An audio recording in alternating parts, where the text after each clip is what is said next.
We're now on a very fast road to change, and organizations that adapt and organizations that understand that are going to benefit very significantly. Organizations that don't, yeah, bye-bye.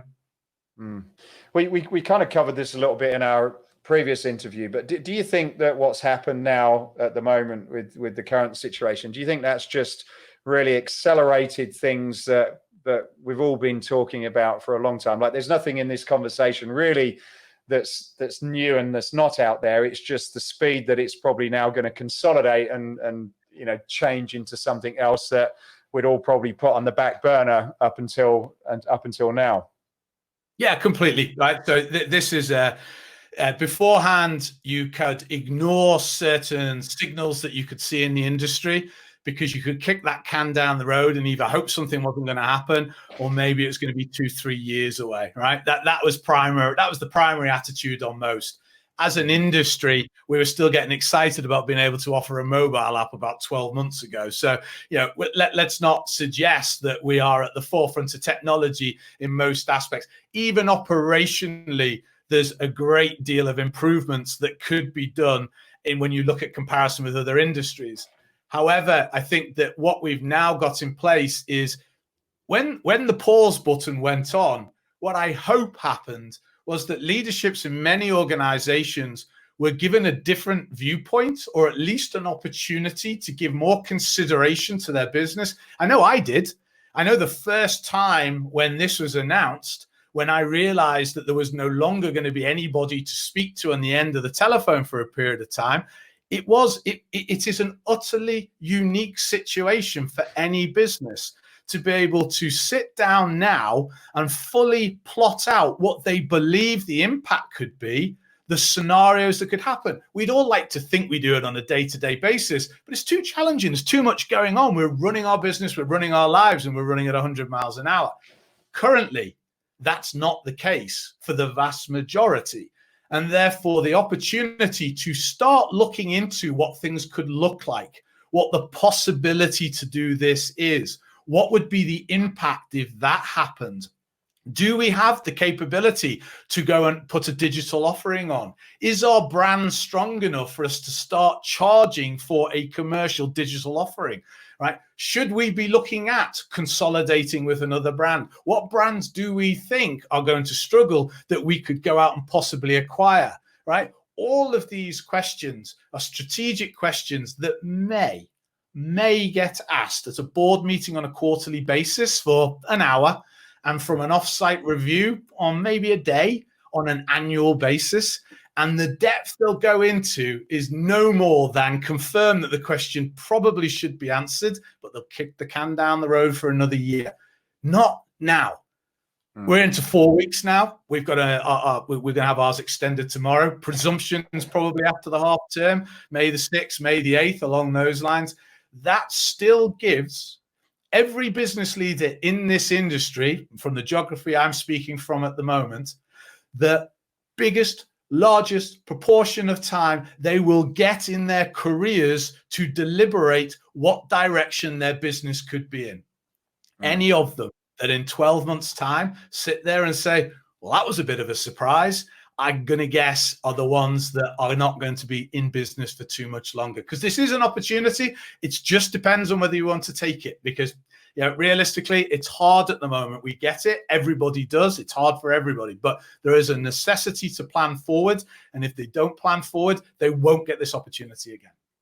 Yeah, I very much agree with you on that. There's taking away a lot of the terrible stuff that's come along with it, just trying to look at the silver lining. I totally agree with you, being able to step away from the business and think and get, have your team thinking about these ideas.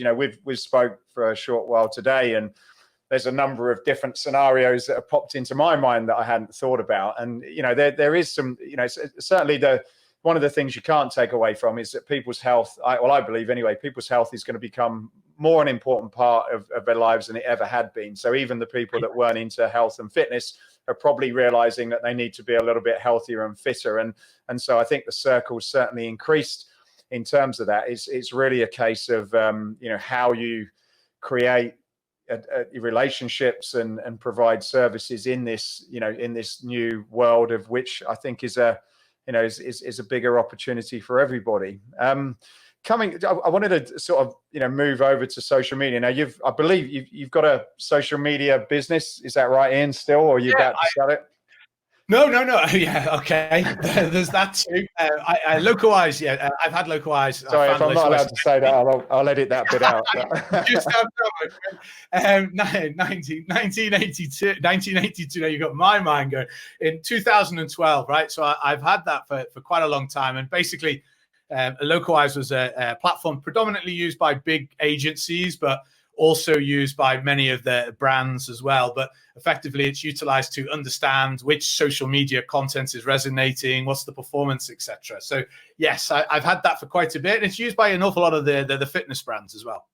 Yeah. So what are some of the things that you're seeing as it specifically relates to the fitness community? I certainly have seen there's a lot of, I guess, fitness trainers pumping out workouts and exercises and that type of thing. But what are you seeing from the big fitness brands in social media? Are they grasping it and pumping out a lot of material, or have they gone underground? What are some of the key trends that you've picked up on that point? I did. I was having a conversation with my PR firm, Dawn at Action PR, and Dawn and I were saying that it was imperative that communication was logically going to be one of the major pillars for member communication going forward. It always is. So, and in particular in this period, right? You've got to keep people engaged. Now, for everyone that's putting online Zoom classes or maybe moving it to another level of professionalism, there's still a necessity for communication on a day-to-day basis. So what I did was I did the research, and we took a look at the post frequency of the I won't say let's just say 25 of the largest operators in the world. And what we found was very simply that their frequency has gone through the floor.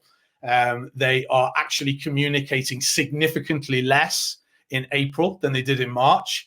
And in March, they were doing it significantly less than they were doing it in February. So, the utilization by certain brands has increased quite considerably. There was a number of UK brands that really surprised me that they had done 400% increase in their social media activity, which is a challenge, by the way, because trying to keep quality, trying to keep good voice, those type of things are a big challenge.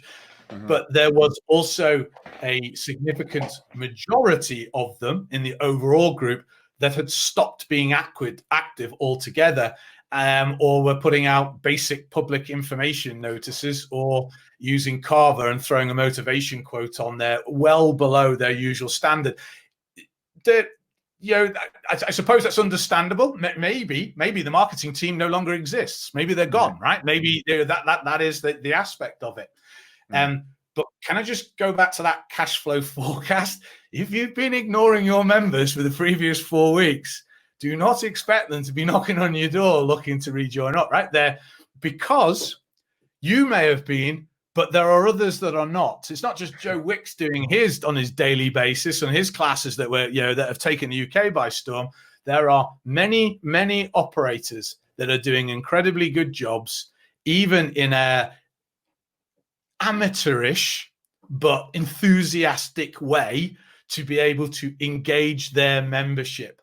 And what this has done in many ways is developed a bunker mentality around the members and the brand, that we're in this together and we're going to come out of this together. There may be, in those that were already quite strong towards the brand, an increased strength, and there may be some on the periphery that feel stronger association, because they got to see the less polished version of the product, but they got to see something which is very genuine, which is what social's supposed to be about. If all you did was to serve a post to say that all memberships are suspended, keep safe, and we hope to see you soon, good luck at trying to get people back, because the beauty of social is that people are sharing their experiences, and they're sharing them in this sense as well as everything else. and the utilization of hashtags and the utilization of different channels has meant that some brands are increasing their audience. In March, across a number of brands, I saw between 10 and 15% audience increases with zero paid activity, meaning that many of them had decreased, for obvious reasons, the Facebook ads and the Instagram ads they were running to do their sales generation. But they were getting an increase in organic likes or follows. The only thing that I can put that down to is an increased quantity of content of sufficient quality or of interest that has brought new people to the brand.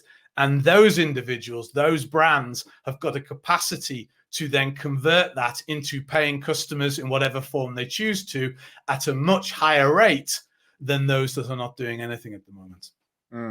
I think that's another interesting point you mentioned there, Ian. You know, I certainly heard that the costs, because people are not advertising, you know, the cost to advertise on social media has dropped. So, you know, it's quite a good time to be, you know, grabbing opportunities out there from a cost perspective. And I think, you know, one of the things that, and I'd be interested in your views on this, but one of the things that we've tested a lot is we create these beautiful videos and spend a lot of time editing them, and they're, you know, kind of very, very proud of them when they go out. And I think a lot of companies do that, but certainly when you look at, as I'm sure you've done, a lot of data and a lot of different content, certainly with the key social media platforms, it's the stuff that you do in your living room from your phone and you post it out. That's the stuff that people seem to want. So I suppose, you know, anybody can probably get into this at the moment, even if they've got some trainers sitting in the house in their slippers. It probably connects you. What do you know? You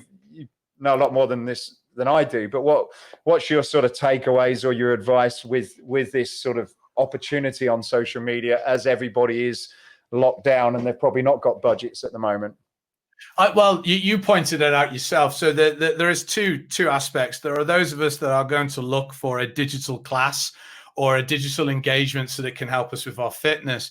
But we shouldn't take away from the opportunity it presents us with to also to position the brand and to put some brand voice out into social overall. So, you know, the utilization of Instagram stories, TikTok, whatever you may choose to do, the abbreviated format allows the opportunity to be able to give it. Now, if I use a Peloton example, and, you know, it's kind of an unofficial Peloton example in a way, because you've got Peloton and then you've obviously got the talent, right? You've got the talent, which are the team that are actually taking the classes. Their ability to build brands for Peloton is incredibly strong because the content that they're placing at the moment is giving us a window into the challenges which they're having, even the challenges of them actually doing Peloton classes before they actually stopped doing it altogether. The brands are always very, very protective, but if you're not doing anything, you're not doing anything.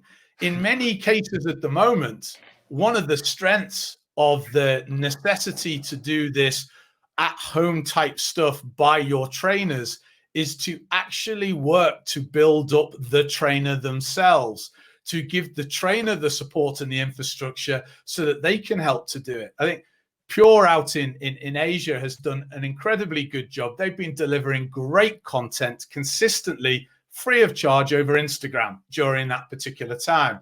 But it's still got the feel of the quality. And, you know, there are certain providers in our industry, you guys are one of them, where your hallmark is always your production quality. I would, you know, the most dubious video I ever expect to see out of you is you jogging on the beach when you're doing one of your own on your personal side of things.